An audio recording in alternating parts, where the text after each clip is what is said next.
This as the risk of a U.S. government shutdown remains high just 10 days before a funding lapse. Speaker McCarthy revising his plan and winning the support of some GOP holdouts, telling reporters, quote, "We're very close there. I feel like it's just got a little more movement to go." Let's get to our team coverage. Bloomberg's Annmarie Hordern here in New York for UNGA, and David Welch, our bureau chief, out in Detroit. Annmarie, let's kick it off with you.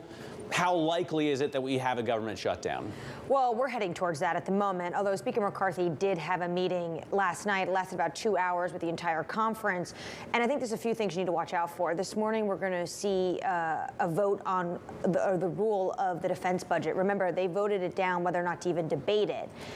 Now we're going to see whether or not the conference is united and if they will even debate the defense bill. If that goes to the floor, that does show a little bit of movement within the Republican caucus of the House.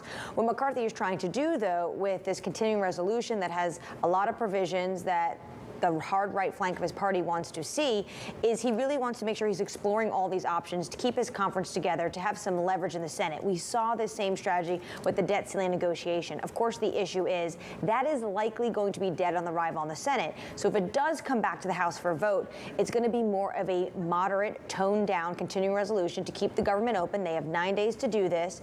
And then the issue, of course, that McCarthy personally faces is the hard right flank may say, we want a motion to vacate, and we don't want you to be our leader because you are not delivering on your promises.